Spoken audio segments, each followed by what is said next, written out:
Hello everyone, my name's Cliff and welcome back to my channel. This is Cliff's Dark Gems. And if you're new here, sit back, relax, and I hope you enjoyed the show. Because tonight I'm going to look at some 4-star books, 10 4-star books, horror books, that I think could be 5 stars on a reread.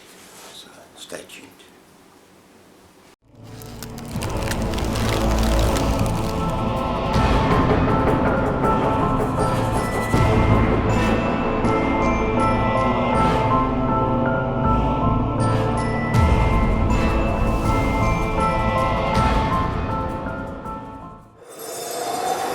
Okay everyone, this video idea has been stewing around in my mind for quite a while, looking in my Goodreads library and thinking, man, this book, I underrated this book, it should be higher. It had an impact on me, I can remember it. And also, I watched a video last year, quite a while back, by Olly from Olly, awesome channel. You should check him out if you haven't already. And yeah, I'm going to link his video below, why, deciding on 4-star books that should actually be 5-star books. Yeah, and I'm kind of doing my spin on that, but I'm going to link his video down below. And yeah, it's a very interesting topic because I'm going to do two things. First of all, I'm going to think of the obvious, it's books that have been in my mind a long time. Either the characters are unforgettable, or I remember being absolutely terrified by the story and terrified by what happens, or there's some serious atmosphere going on, or maybe parts of the story, certain scenes have stayed with me. And yeah, the second thing I'm going to do is also look at why I underrated these books, and it's kind of a little bit introspective and thinking about how I rated, and maybe some things that I do subconsciously I'm going to bring up in this video, like if it's a book, for example, that's really difficult to read, disturbing, and it's meant to be challenging, that we give it like maybe 4 or 3 stars instead of 5 stars, because that's what it sets out to do. So that's what I'm going to do in this video. So yeah. Okay, we're going to start with the first 2 books. That I honestly cannot think of a reason why I shouldn't reread it and give it 5 stars. I think it deserves 5 stars. And I'm kind of a little bit, how did this book get 4 stars? And the first one is Heartshaped Box by Joe Hill. Now this is a terrifying read. Not as good as Nosferatu for me, but I really enjoyed it. And it's about this aging kind of death metal rocker who has this kind of habit of buying stuff that's a little bit macabre, like a hangman's noose, that kind of thing. And he finds on the internet and online that a dead man's suit is for sale. So he purchases the suit. And the suit gets delivered to him in a heart-shaped box, a black heart-shaped box. And his life goes terribly downhill from there. It's like a highway to hell. Because guess what? The suit is actually haunted, and it means him harm, and it means everyone around him harm. And yeah, this guy's got demons, like from girlfriends he's done bad by, and band members that he kind of betrayed, and family.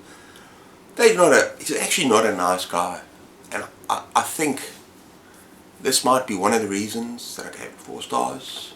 He's a very unlikable protagonist, but I don't think that's fair in the book, and I think it deserves a reread. Another reason might be because his daddy, Stephen King, who we're going to get to, one of the books, is, at this stage I read this when I was very young, so I didn't know much about him, and maybe I was comparing him to Stephen King, and it didn't quite hit. So it deserves a reread. Yeah, so that is Heartshaped Box. Okay, actually let's get to the Big Daddy right now. And I'm going with The Green Mile from Stephen King. How did I not give this 5 stars, people? How is it 4 stars in my Goodreads library? Yeah, it's a while since I read it. And it's so much more than horror.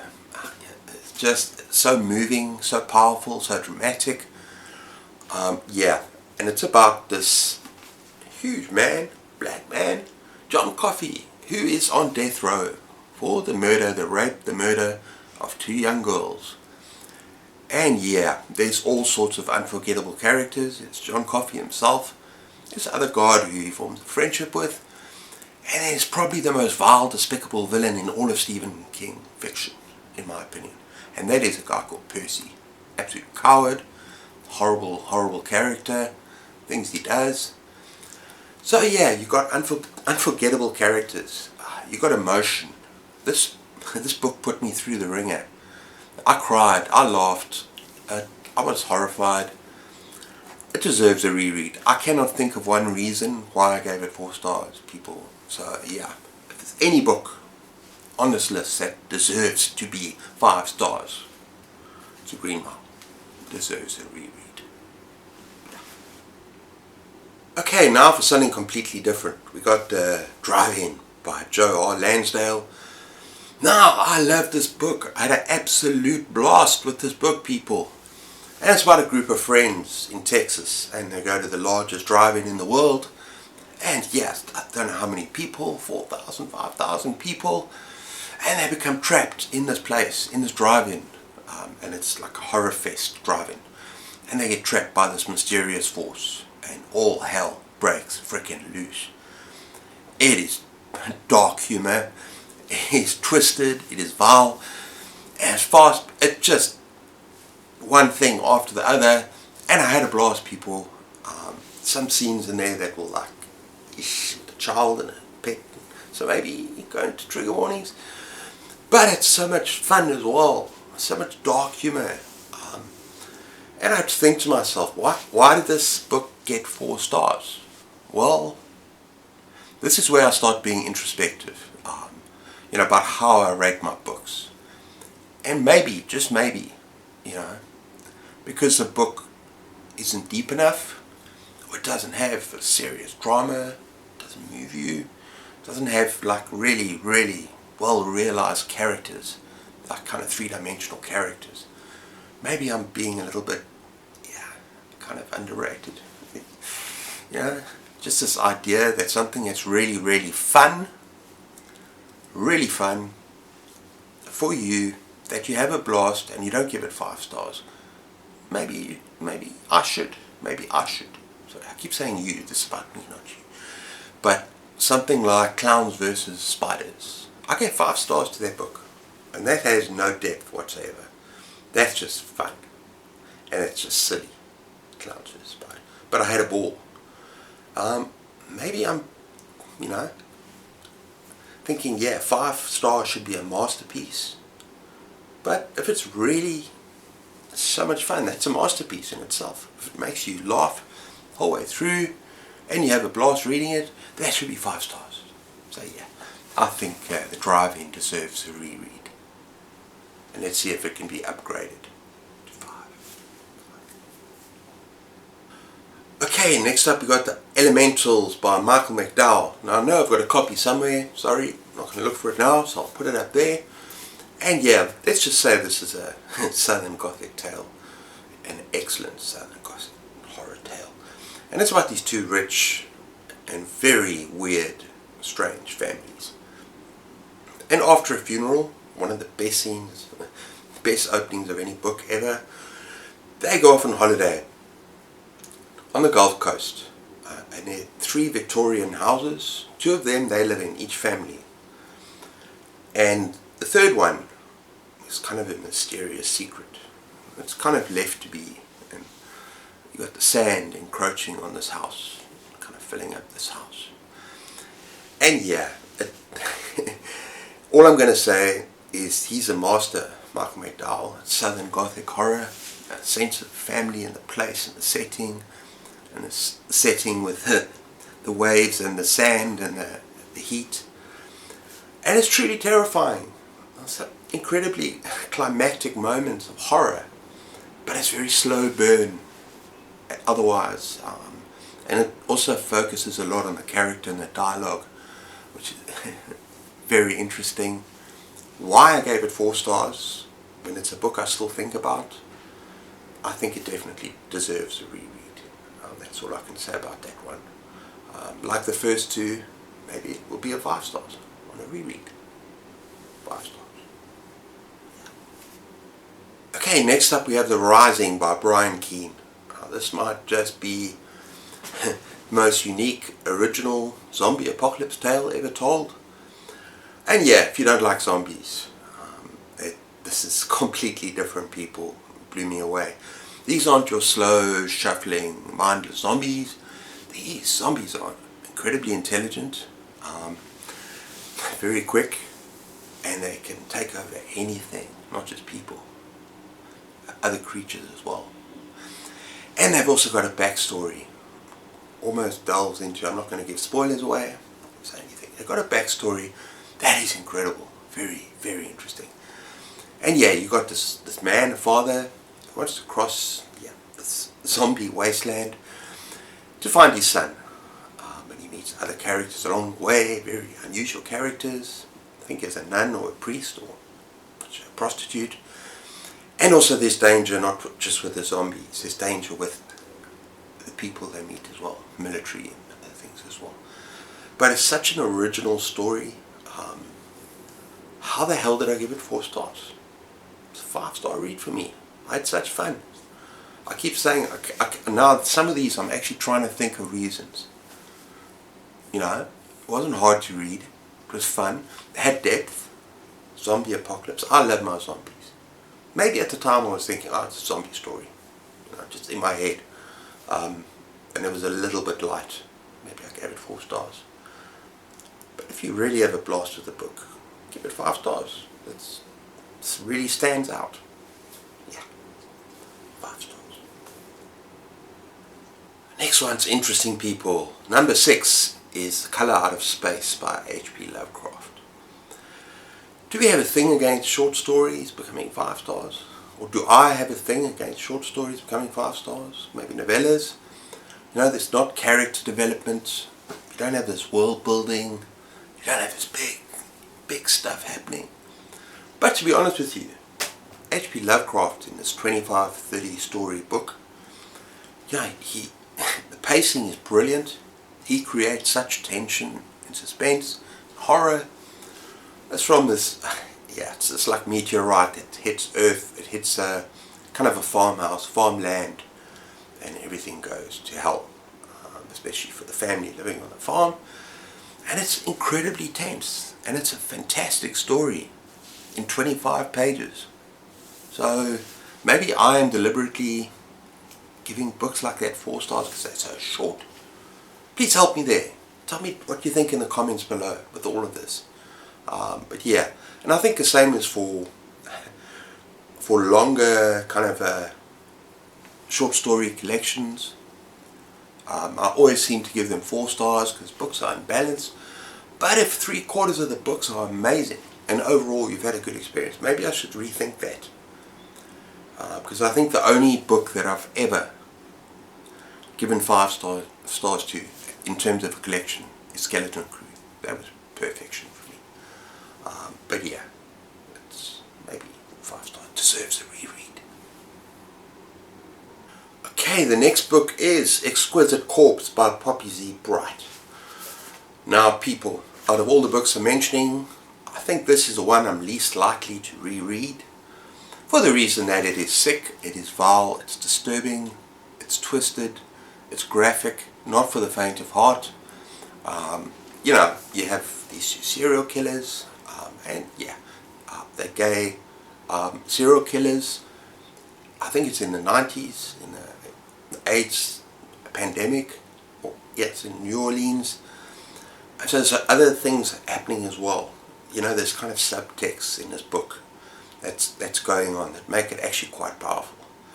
But a lot of the book is stomach churning. And yeah, you're reading about them carving up their victims. You're reading about spoiler territory. I mean, it's not spoilers, everyone knows, it's graphic. Yeah, and cannibalism and mutilation and even, what's that thing called? Okay, you get the message. It's disgusting, really disgusting. But at the same time, it is beautiful. It is, the prose is absolutely gorgeous to die for. Yeah. And so you actually reading these scenes that are making your stomach churn, but you can't look away because the prose is so absolutely stunning. And sometimes you actually almost feel like you're feeling a bit of sympathy, empathy for these absolute monsters and what they're doing. And caring about characters you shouldn't care about. Maybe it's just me. But honestly, I don't know if I'm going to reread it. Maybe in the distant future. But does it deserve a 5-star? Perhaps. Can't put my finger on it, but yeah.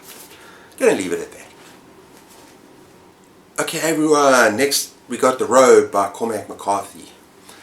Now, I'm actually going to link this with the book that I've just spoken about, Exquisite Corpse. Because I'm going to read my review on booktube, booktube, Goodreads, because there are 2 points there that I need to talk about that kind of stand out in my review.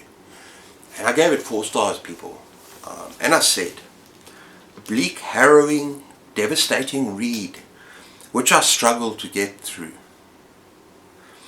However, this tale of a father and son's fight for survival, not sure if it's his son, fight for survival in the harshest landscape imaginable, is also a tale of love, determination and resilience.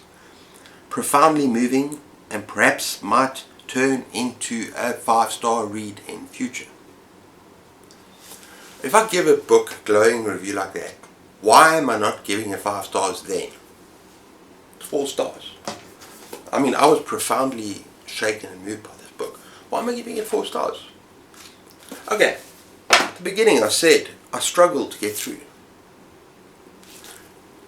And I thought, like, okay, if a book makes you really, those Layla scratching, sorry people. If a book makes you really uncomfortable, just give it a scratch. And if it's really difficult to read, and it's intended to be so, like Exquisite Corpse, The Road, am I kind of unconsciously, like saying to this book, okay, you're brilliant, but I had a hard time getting through you, but yet I really felt you. And I'm giving it 4 stars instead of 5 stars because I found part of it difficult, like emotionally, physically, mentally. So yeah, I think that's food for thought, because everything about this book is very powerful. So it deserves a reread. If I bear that in mind, it might go to 5 stars. 5 stars. Oh, and by the way, you'll notice I'm not actually going through all of the things of the book, what it's about, because that's not what this video is about, just to let you know. But yeah, kind of a waste landscape, father and son moving across, cannibals, people, and it's just their light, just keeping them together. Okay, there you have it. Okay, the next book is kind of hard to talk about, but yeah, that's Crossroads by Laurel Hightower. And maybe it doesn't deserve to be on this list. It might not be a book I reread anytime soon. And I need to just tell you the synopsis for the story so you can understand why. I gave it 4 stars, not 5 stars. And I'll explain, even though it's difficult. Yeah. How far would you go to bring back the one you love? When Chris's son dies in a tragic car crash, her world is devastated. The walls of grief close in on Chris's life until one day a small cut on her finger changes everything. I'm not going to read the whole synopsis. I'm just going to say that. And yeah, I'm putting it out there. It's okay. It was 36 years ago, 35 years ago. And my brother died in a car accident. And yeah, when I read this book, it cut me open, people. I bled. Heart. I cried. It really, this book, it broke me. And It's not just the basic synopsis. It's like, it seems that whole thing about drive on the highway, memorial, stuff like that. There's stuff in this book that absolutely broke me. Does it deserve 5 stars? Yes, it does.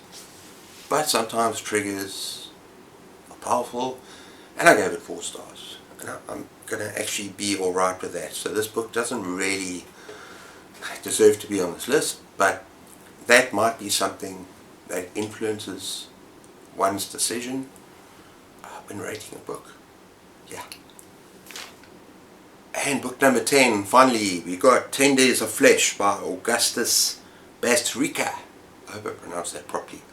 And yeah, this is a chilling dystopian world where all the meat, the animal meat, has been poisoned by a virus, and humans can't consume this. And then after a period of time, there's actually a period of time, I don't know, they call it something, you get to a world, the same world, where people are eating humans.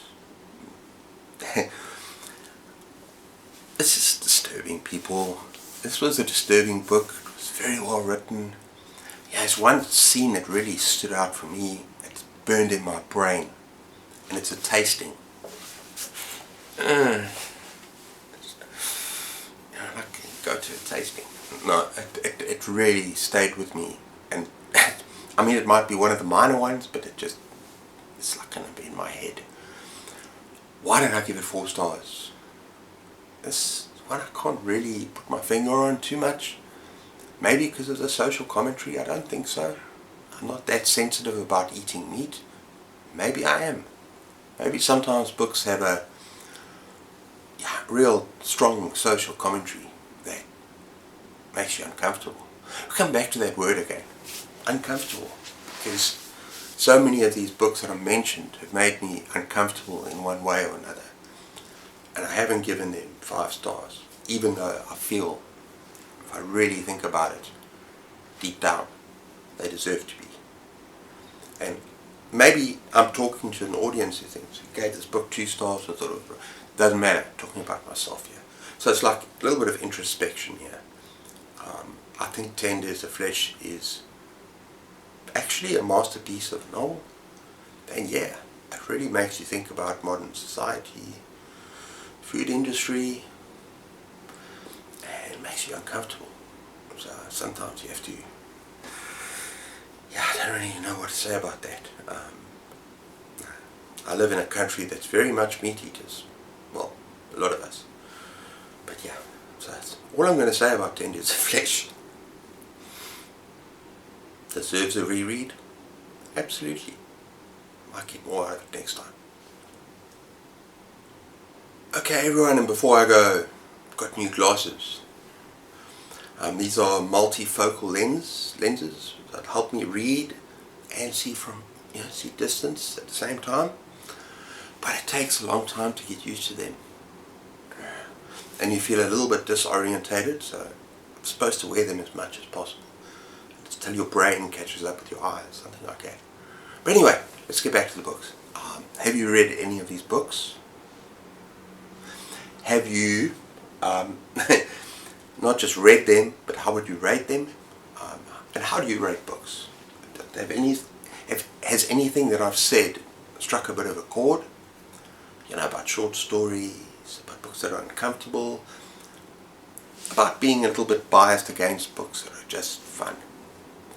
In terms of your ratings, I think it's an interesting conversation to have down in the space below. I'd love to hear from you. But until next time, I hope you're doing well. Take care of yourselves. Keep those pages turning, and cheers.